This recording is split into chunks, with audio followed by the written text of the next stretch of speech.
com o cajado, hás de fazer os meus sinais.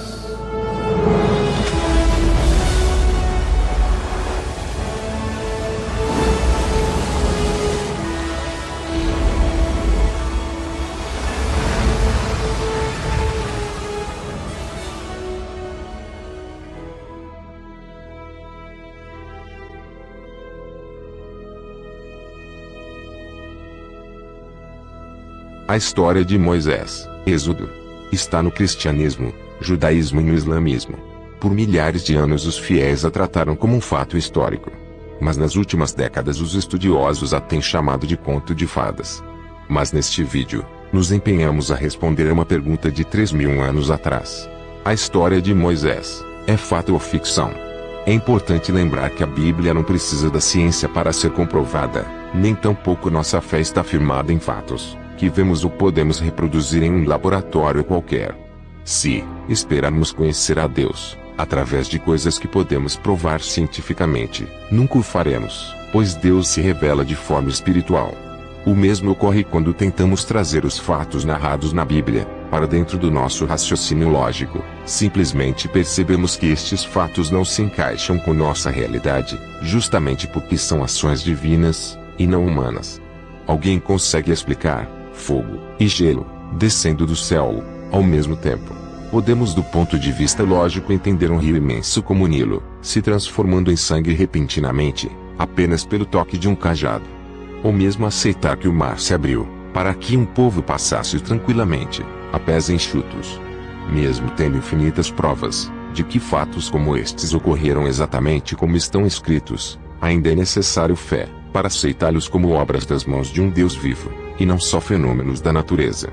Mas para aqueles que ainda questionam, ou querem provar que a Bíblia é apenas um conto de fadas, levantamos aqui provas consistentes da veracidade da mesma. Alguns até tentam explicar os fatos ocorridos durante o êxodo do povo de Israel do Egito. Há cientistas que afirmam que foi tudo uma série de coincidências, que os homens da época interpretavam o que não podiam entender, como uma ação de um ser superior. Mas não devemos subestimar estes povos antigos, pois muito da sua herança cultural ainda permanece para nós como um grande enigma, como as pirâmides e os zigurates.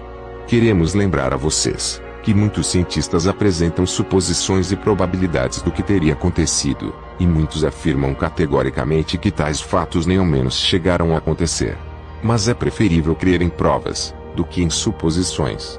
O jornal Discovery Times publicou em março de 2000 uma matéria que levantou vários debates no cenário arqueológico e mundial. Pena que tais artigos não chegaram a ser notificados pela mídia brasileira. Trata-se mais uma vez das descobertas do arqueólogo Ronald White, arqueólogo amador, contestado, criticado e perseguido por muitos, mas homem de muita estima de autoridades no Oriente.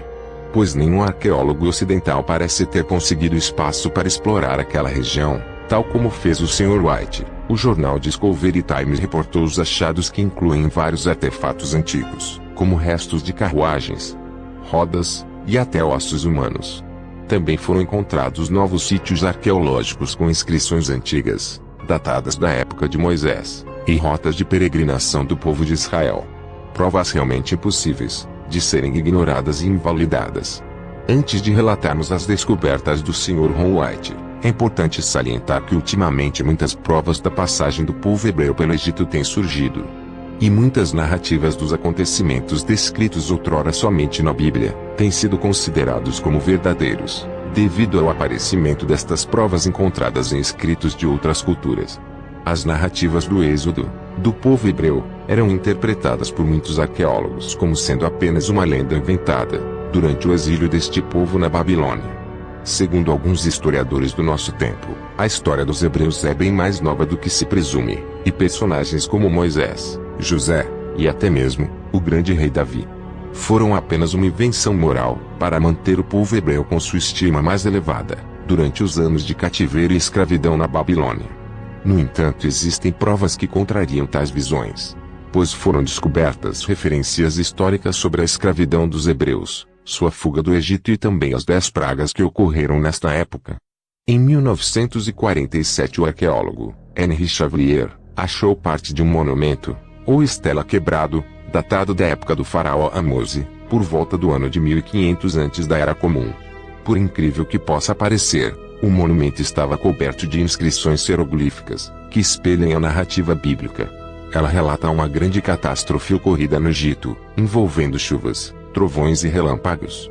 Este tipo de tempestades são muito raras no nordeste da África, pois é uma região muito seca. Isso é um fator muito interessante, pois a narrativa bíblica sobre as pragas do Egito também enfatiza fatores climáticos, e agora encontramos este artefato da mesma época narrando um acontecimento tão similar. A estela de Amose menciona a tempestade. A Bíblia também fala sobre tempestades no tempo das 10 pragas. A estela menciona que o Egito foi envolto por uma repentina e terrível escuridão. A Bíblia menciona exatamente a mesma coisa. Mas um dos detalhes mais importantes é o fato da estela afirmar algo muito peculiar. Está descrito que, embora os egípcios adorassem vários deuses, a escuridão e a tempestade se deram quando Deus, no singular, manifestou seu poder.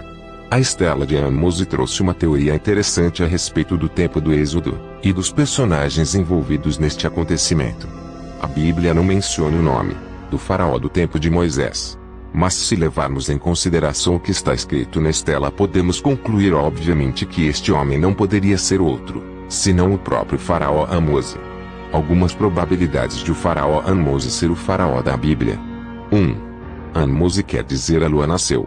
É possível que o pai de Amose tenha escolhido este nome por ser um jogo de palavras, pois em hebraico Amose significa irmão de Moisés. É possível também que o pai do faraó tenha se lembrado do príncipe egípcio com o que crescer e por isso teria colocado este nome em seu filho. 2. Na história, o faraó Amose é famoso por expulsar um povo estrangeiro do Egito. Por volta de 1550 antes da Era Comum, o Egito era governado por pessoas que os antigos chamavam de Ixos. A história egípcia afirma claramente que os Ixos que governavam Avaris eram semitas como os israelitas, e que partiram em massa, em um êxodo conhecido como a expulsão dos Ixos. 3. A Bíblia conta a história do povo de Israel deixando o Egito e indo para o leste. Na mesma época, independente da Bíblia, nós temos a história dos Ixos sendo expulsos do Egito. É possível que estas histórias estejam descrevendo um mesmo fato, só que de pontos de vista diferentes. 4. A maioria dos peritos data o Êxodo em 1270 antes da Era Comum, durante o reinado de Ramsés II.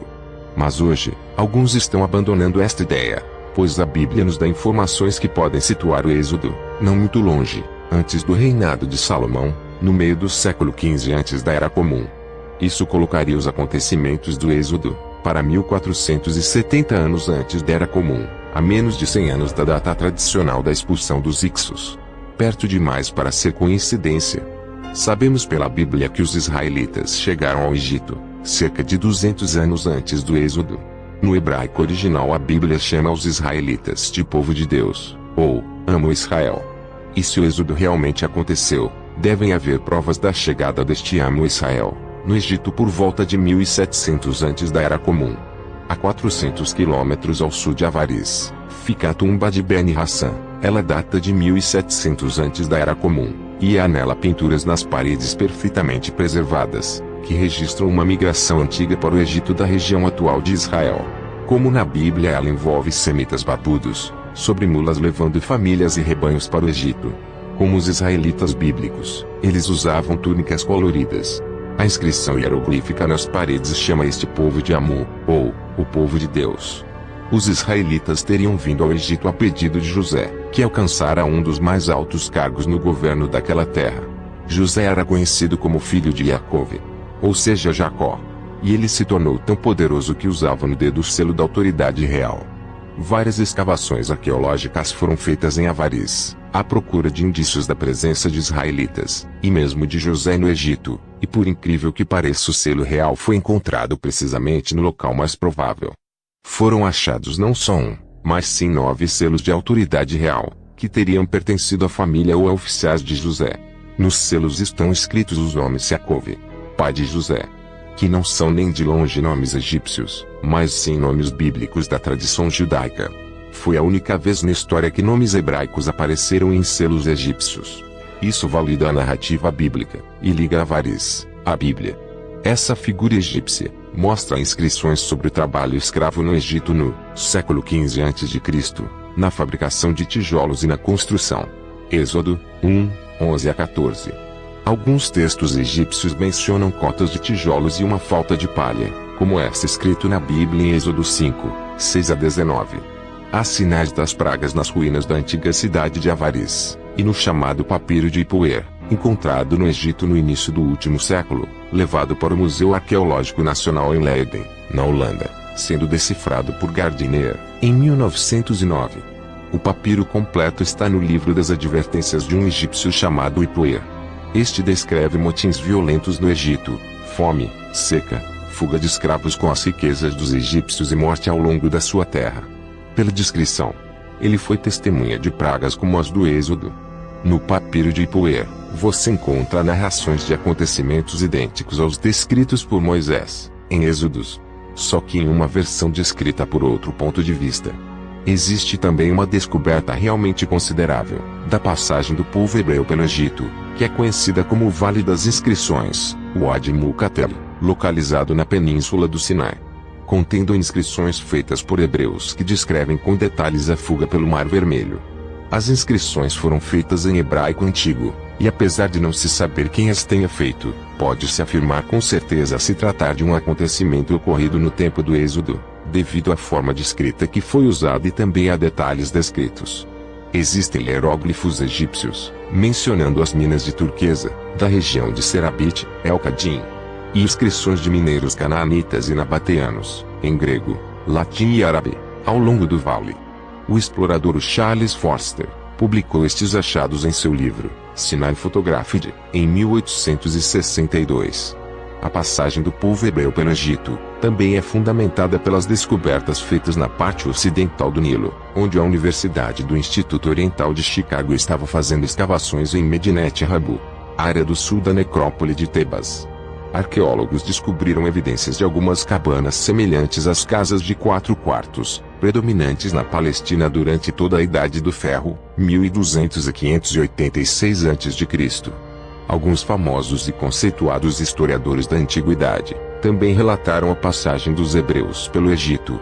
Flávio Josefo, historiador judeu do primeiro século depois de Cristo, em sua obra, Josefo contra Pion I, 26, 27 e 32 menciona 2 sacerdotes egípcios, Maneto e Queremon, que em suas histórias sobre o Egito, nomearam José e Moisés como líderes dos hebreus. Também confirmaram que migraram para a Síria sulista, nome egípcio da Palestina. Diodoro Sículo, historiador grego da Sicília, aproximadamente 80 a 15 AC, escreveu que antigamente ocorreu uma grande pestilência no Egito. E muitos designaram a causa disto, a Deus, que estava ofendido com eles porque havia muitos estranhos na terra, por quem foram empregados ritos estrangeiros e cerimônias de adoração ao seu Deus. Os egípcios concluíram então, que a menos que todos os estranhos se retirassem do país, nunca se livrariam das misérias. Herodoto, historiador grego intitulado O Pai da História, escreveu o livro Poliminia. Na seção C.89 escreve, essas pessoas, hebreus, por conta própria, habitaram as costas do Mar Vermelho, mas migraram para as partes marítimas da Síria. Tudo o que é distrito, até onde o Egito, é denominado Palestina. São localizadas as costas do Mar Vermelho, em parte, hoje o Egito, enquanto são localizadas as partes marítimas da Síria antiga, em parte, o atual Estado de Israel. As descobertas de Ronald White. Em 1984, White fotografou e filmou as regiões de Midian, na Arábia, levantando provas e evidências da verdadeira rota dos hebreus. Muitos documentos e até mesmo nossas Bíblias modernas trazem mapas apontando uma outra rota possível para os reais itinerários do povo de Israel, contudo carecem de comprovação arqueológica. Mesmo sem haverem provas concretas, algumas regiões no Egito foram tradicionalmente aceitas por judeus e cristãos, como sendo a rota do Êxodo. Um monastério foi construído pelo imperador Justiniano em 527 d.C., que determinou a localização do Monte Sinai. Anteriormente já havia sido construída uma igreja neste local, pela mãe do imperador Constantino. Mas esse pequeno vale não tem espaço para acomodar mais de 2 milhões de hebreus com seus animais e objetos. Em Êxodo 3,